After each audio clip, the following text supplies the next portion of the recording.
So, since a guy on Steam asked, I'm making a short video now trying to answer his questions.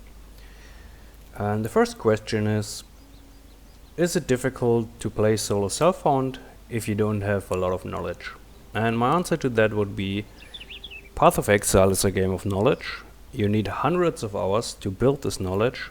So the difficulty is not being solo self-found, the difficulty is not having a guide.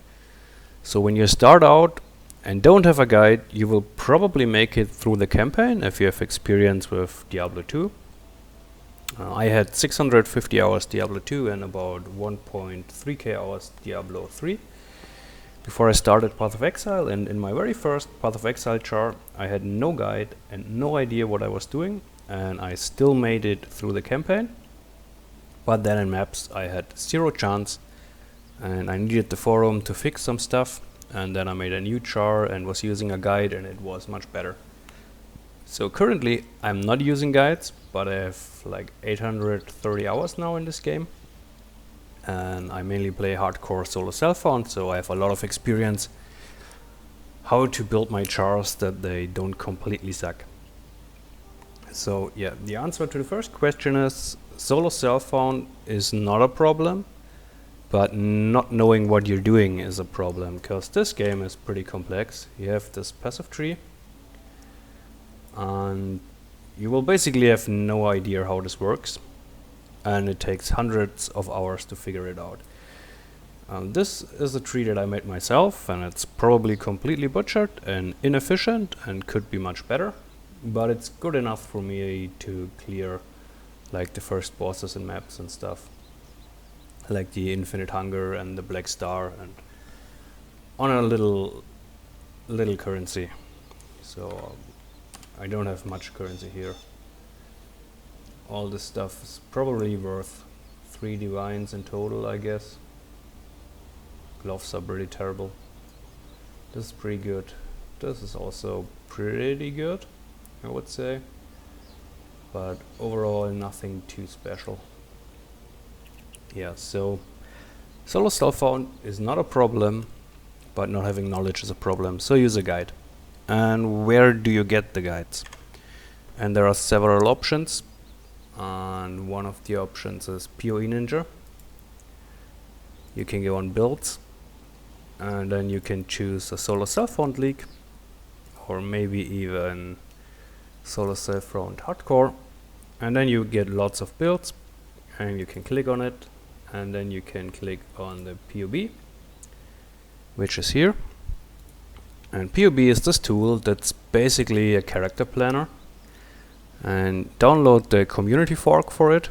So it's a fork made by the community from the original PoB, and you absolutely need this if you want to get far. So it's a planner where you can like choose lots of configurations and look at different skill setups, like if you change skill, how does it change, and all that stuff. Yeah, like whatever, if I go with this skill, how will my damage output change? And yeah, you can plan your setups and all that stuff. And you see your damage output, you see resistances, and you see stuff like whatever, physical damage reduction, your mana, your life, how many damage you can take on a hit, and all that stuff. And basically everything. So Path of Exile is a pretty complicated game, and you need this. And now let's say I want to import a build, and then I think you can do it here. Yeah, import this build, or maybe import. Yeah, let's import this. Now I have the build that I was looking for. Is it completely with items and stuff? I think so. Yeah. No. It is. Yeah. So that's how you can import different builds, and then you can also look at the skill setups that the guy uses. You can look at the items and all that stuff, and basically you can look at everything the build does. So this is one way to do it, to go to this, but you can also go to PoE Racing, and this is especially good like 2 days into the league. And then you go to solo self-found into the league, and what you can do then is you can click on a link, or yeah, you can like here, and then you can go to the account of this guy, and then you can import this one into your POB. I won't do it right now, but you can go on import, and then here you see I choose a method character. Let's go, and I can see he's playing the absolute zero DPS currently and standard, and then I can just import it, and yeah, then I have the char he's playing. So POB community fork is absolutely something you want. Yeah, so these are the main methods, either PoE Ninja, or you go to PoE Racing at the start of a league, and then you can import builds and then follow the guides. Okay, pretty long answer. Now let's go to the second question. How difficult is it to respec? Well, you can respec without too much problems. I don't know, let's see how much. I currently only have 4 respecs. I don't know. Where's my second currency tab? Or did it just import everything?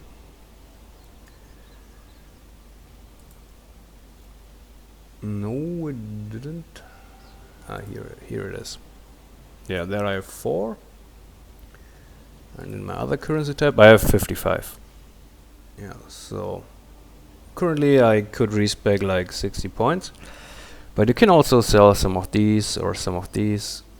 And yeah, this will enable you to buy the respec points, so it's not that big of a problem, but mostly I would say just make a new char. It takes like 3 to 4 hours if you already have some gear, and then you have a new char, so not that big of a problem.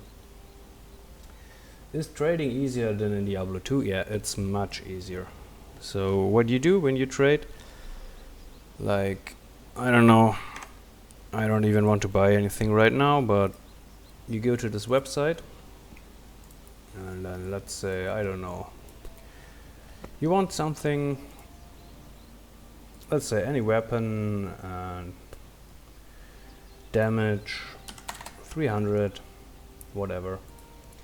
You go to search, and then you find your weapon that you want, and then you go to direct whisper, and then I would make a trade over to this guy, which I will not do now, but this is all you need. Like, basically that's all. Yeah, let's say I want this, then I click direct whisper, and then it automatically goes in game, and then you can trade with the guy. And if you want to list some trade stuff, I don't know, I never play standard, so I don't know where my trade tabs are. Here, for example, yeah, like you simply go into your tab and then you make a price for it, whatever. Like you go here, I can't remove this, yeah, and then people will automatically see it. So trading is pretty okay, I would say, and much easier than in Diablo 2. Does character choice matter? It kind of matters, because starting area, like here I'm playing a witch, so I start in this area, which means I will got a lot of elemental nodes and fire nodes and lightning nodes. And if I, for example, started a trapper, I would start here. So I have all the trap nodes and stuff, and yeah, increased damage, critical strike, I don't know, somewhere here. I haven't played a trapper in a long time, so while it doesn't matter too much. It's a lot easier to go the elemental way if you start in the area where lots of elemental nodes, and if you start in the strength area, it's a lot easier to get melee damage. So it does matter, but it's not like you have completely different stuff. It's just easier to get elemental stuff if you're in this area. It's easier to get like trap and mine damage and poison if you're like in this area. It's easier to get attack speed and bleed damage and life leech if you're in this area. And if you're in this area, it's easy to get a lot of armor and life. So that's it. And also the ascendancy matters, which is this one. And this is connected to your starting class. So if I'm choosing, for example, Marauder, I would not be able to get these nodes. They are special to this class. So what exactly is there to do in endgame besides maps? So you have another passive tree, and this is for the endgame. And basically what this does is you have here 1, 2, 3, 4, 5, 6, 7, 8, 9, 10 different league mechanics, and they have a chance to appear in your map. Like there are stats for what I have chosen. And yeah, these basically are the things you can do in endgame. And here you see I have spec'd a bit into expedition. And yeah, this is expedition. And here I've spec'd a bit into harvest and a bit in essences. And again in expedition. So this tree is mainly for expedition encounters. But you can choose whatever you enjoy. Let's say you want to go for like blight. Yeah, which is a different league mechanic. Then you can type blight, and then it will highlight, oh, here are the blight nodes. And if I choose these nodes, then I will have better experience with blight encounters, like these here and these here.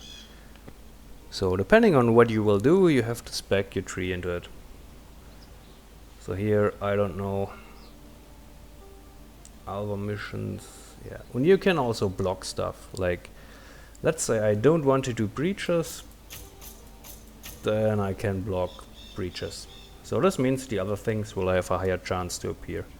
There are lots of special nodes, and it's also complicated, and you need like a lot of hours to understand it. But the easiest thing is you choose one of the endgame mechanics you like, and you spec into it so that you get a better result from it. And if you want to change, you can refund the passive points, and that's it. So yeah, you run maps in endgame, but the encounters the maps will offer depend on the stuff you spec into this tree. So yeah, here I have 25 points left because I basically never play standard except for some testing. So when it comes to unique gear, how important is it to have unique gear over rares? Now let's see at my chart. You can see here I have cleared the Eater of Worlds up to tier 12, and also the Exile up to tier 12, and also the Maven encounters up to tier 12. And how many uniques do I have? 1, 2, 3, 4. Yeah, I have 4 uniques, and the rest is rare gear, and also 1 unique flask, 2 unique flasks. So it's actually not that important. So there are unique items that can help a lot. But overall you don't really need them.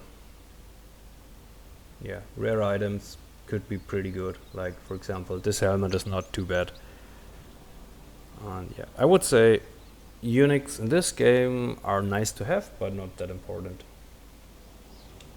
When it comes to the passive tree, how catastrophic are mistakes? So not that much. I can show you another character. And it's level... which one is it? This one?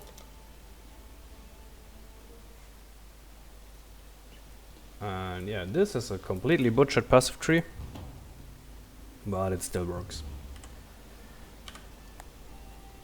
Like, I just hardcore specced into crit and poison stuff. And what I'm playing is Spectral Helix, cast on crit, with this skill, Exsanguinate.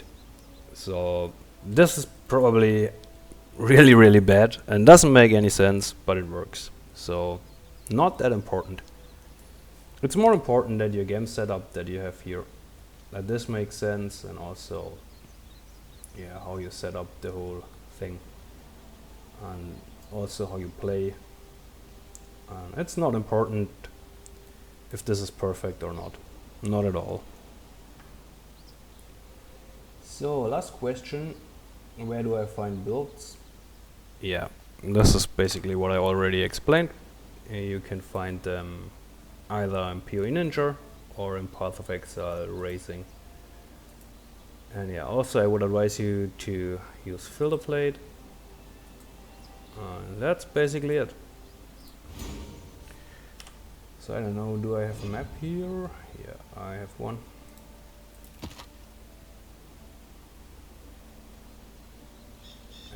For this build, do I use any macros? I think I don't, as far as I remember.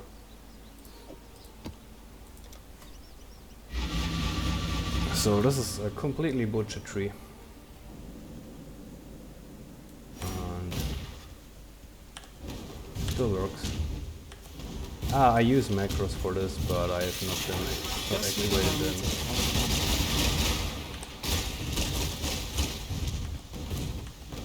I use macros for the flasks, yeah.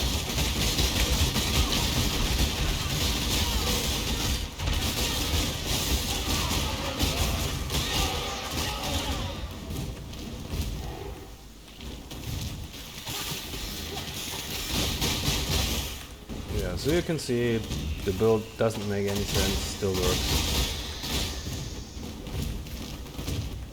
So it's not important to be perfect, yeah. So yeah, that's it.